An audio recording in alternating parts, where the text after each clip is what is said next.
For today ay sasabihin namin sa inyo yung best performing, ayan, yung kanyang signature na sayaw.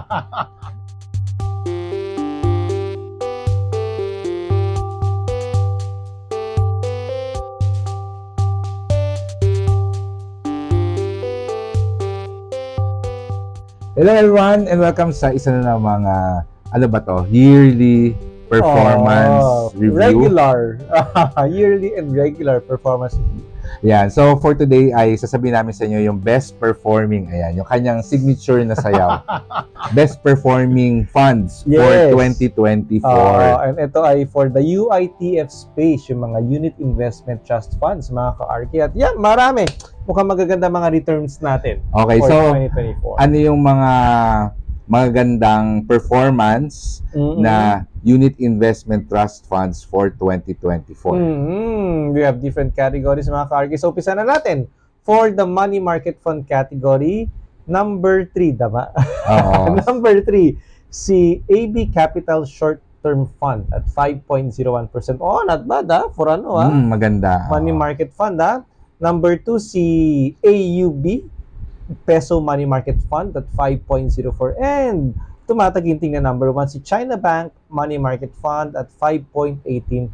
Oh, not bad, Maganda, actually, maganda siya because it is higher than the usual savings account interest rate. Yes, tama. But also, I would say higher than most digital banks. Kasi most digital banks, 3.5% or so.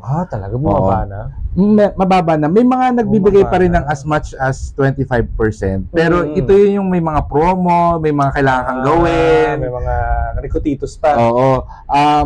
At best, you could actually get around 5% yung very minimal effort na digital banks interest rate. No? But most digital banks, mga 3-point-something% ang binibigay, which is still higher than your, 0.5 ba ang savings account? 0.06?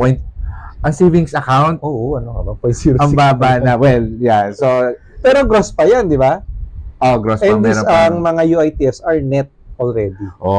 So, not bad. Not bad, no? Again, ang highest natin is 5.18% money market. At ano pa, liquid din to kasi yung ibang money market walang holding period. So most of them wala. Kinabukasan pwede mo nang makuha. So ayan. At ang pinakamatagal na nakita ko, 30 days, which is ano ba yung 30 days? Hindi mo na mararamdaman yung 30 days sa holding period for money market fund. Pang mga emergency fund, yung mga portion of your emergency fund. Very liquid and very stable. Hindi siya malikot. Hindi siya malikot, slow and steady. Yes. Next, punta na yung fixed income intermediate term. Number 3, si Metro Max 3. Parang, ano bang gamot yung may Max? Hindi ko alam. Hindi pa ako nag-maintenance, ikaw ang nag-maintenance. Basta something may Max, no? Metro Max 3 bond fund, 3.88% from Metro Bank. Okay. You have the China Bank Intermediate Fixed Income Fund at 4.52% at ang Metro Short-Term Bond Fund 4.66%. Mas mababa sa money market. Alam niyo ba kung bakit? Kasi during that time, kasi pag fixed income fund, hindi na yung mga bonds na. Yes, Since bonds mark to market, gumagalaw conforme sa galaw na market, interest rate, inflation. So, 2024 medyo gumalaw siya kaya mas mababa siya. Okay. Next. Ayan. Ang susunod ay si fixed income medium term. Number 3, si Metro Max 5 bond fund, 3.37%. May nalala talaga akong max ng gamot. Something like that. Basta ganon. Hindi Pinoy Big Brother, but PBB, Philippine Business Bank Peso Bond Fund, 3.7%. Alright. And number 1, ang galing, Metro Corporate Bond Fund, 3.72%. Congratulations. Kung may intermediate and medium term, meron ding long term. So, ito mga ka-RK, yung mga bond funds na naka-focus more on 10 years pataas yung mga term ng bond. At number 3, si RCBC Peso Fixed Income Fund at 4.22%. You have number 2, Atram Long-Term Peso Bond Fund, 4.37%. At number 1 is China Bank Fixed Income Fund at 4.84%. Oh. Parang mas mataas-taas sa fixed income, di ba? Bakit? Ay, fixed income, medium and intermediate term. Okay, bakit? Kasi since they're focused more on long-term bonds, since pababa ang interest rate, yung inflation pababa din mainly for 2024. So, mas malaki yung inakyat ng value ng mga long-term bond funds. Tama, tama. Yan. But it's also good to note na mas mataas pa rin yung Money market. kinita ng money market. Oo, kasi steady eddy. Hindi siya volatile.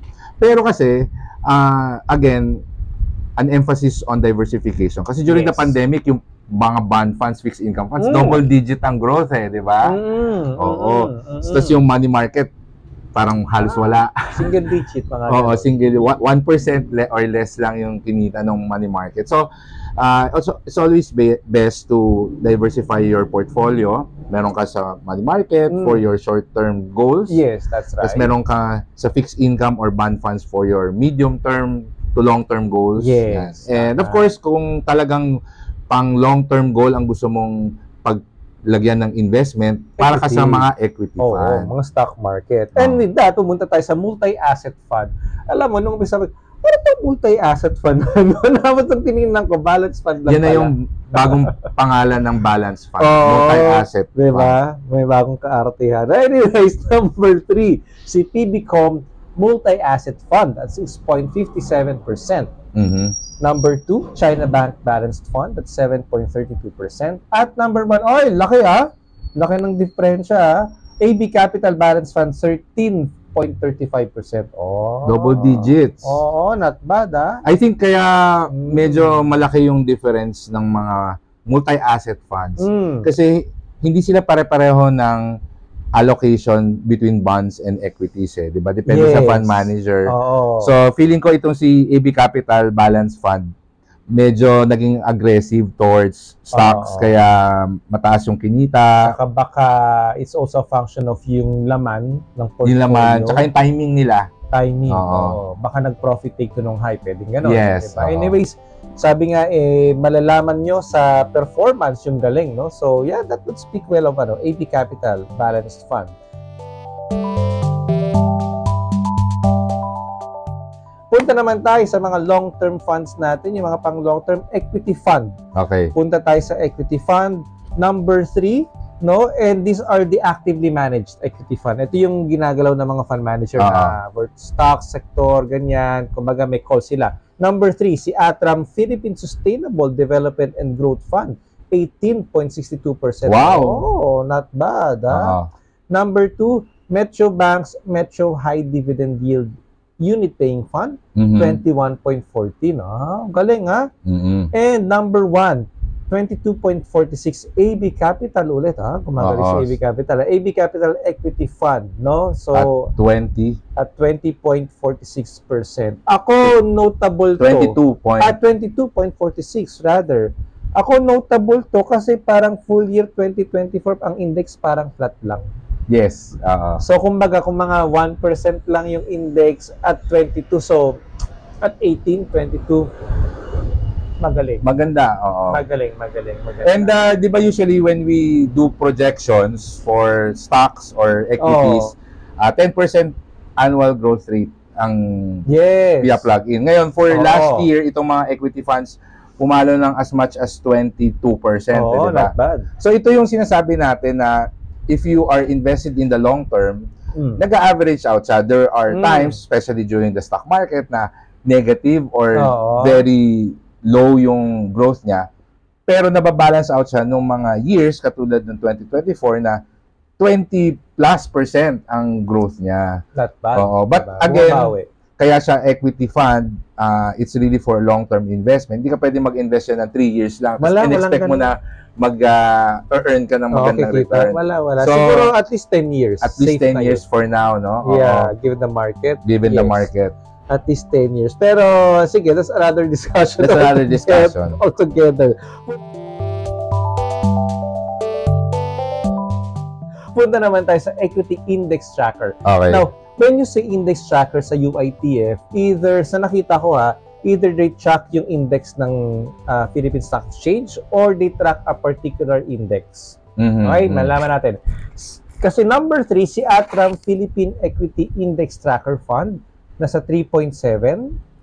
Number 2, Atram pa din, Philippine Equity Smart Index Fund, okay, 4.86. Pero ito, magugulat ka, no? Si BPI Philippine Infrastructure Equity Index Fund, 23.9%.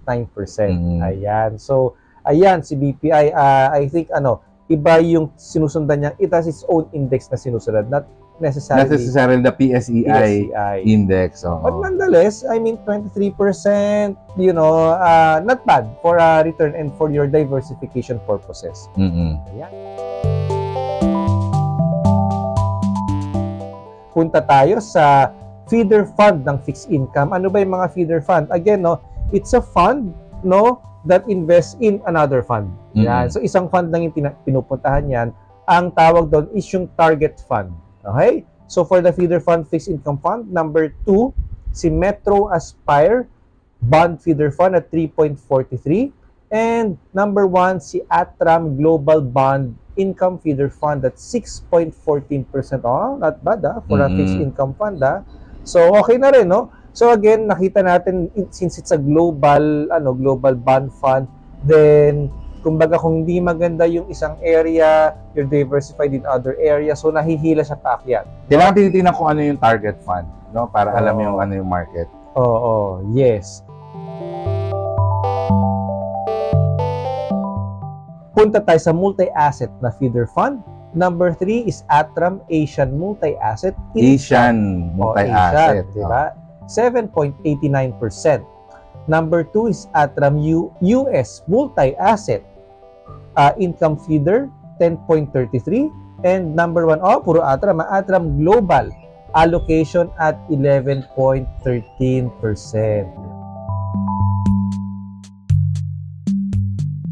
So, nakikita natin, kapag ka-exposure talaga mga, kasi again, Philippine market, mga 1% lang, 4%. Nako, global market ako namamayagpag. No? So, diversification talaga.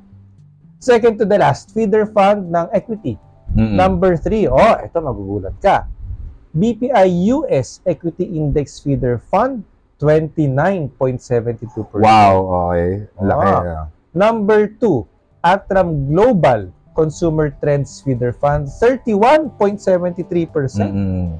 At number 1 is Atram Global Financials Feeder Fund at 34.46%. Di ba?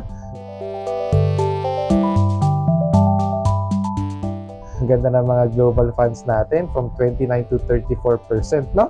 Talong-talo ang Philippine market. Kaya natin ina-advise karamihan sa mga ka-RK natin, especially yung when we were going out of the pandemic na tingnan talaga yung mga global assets, no? Kasi medyo inaantok pa ang Philippine market. Yes, kasi alam mo naman, I mean, again, in terms of the global market, ang Philippine stock market, tuldok lang. Super liit. So, yung mga malalaking funds, kumbaga, pag pumasok sa atin, we cannot go in ng malaki kasi maliit lang tayo.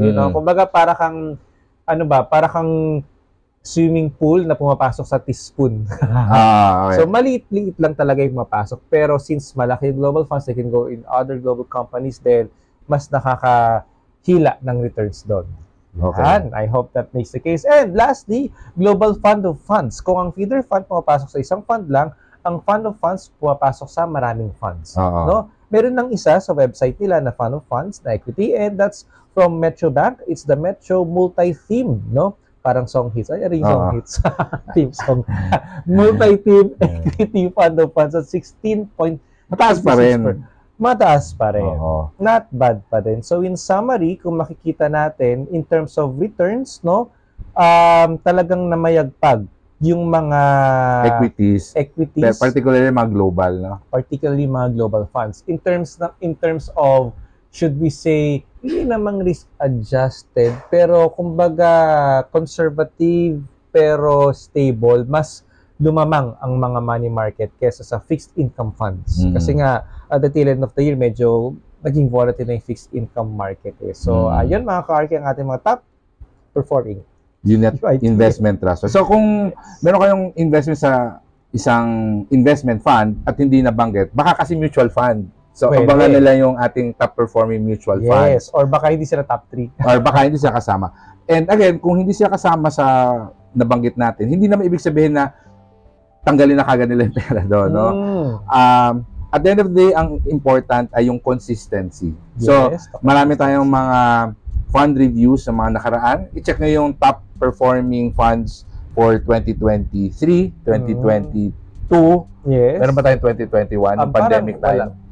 Wala pa. But again, as far as 2019, 2018, meron na tayo. So, i-check nyo kung ano yung mga madalas namin nababanggit. And probably, yun yung pwede nilang i-consider Yes. to invest in. Okay? Okay, so with that, maraming salamat mga ka-Arky for bringing us this fund review for 2024 for UITF. And Magmimerienda muna tayo. please do subscribe to our YouTube channel. 2025 na, mag-subscribe na kayo. And hit the notification bell para malaman nyo kung may kailan bagong meron tayong video. bagong educational video. And please do give us a thumbs up and share this video and share the good news. So with that, thank you very much mga ka-Arky. Hanggang sa susunod na video natin. Bye-bye!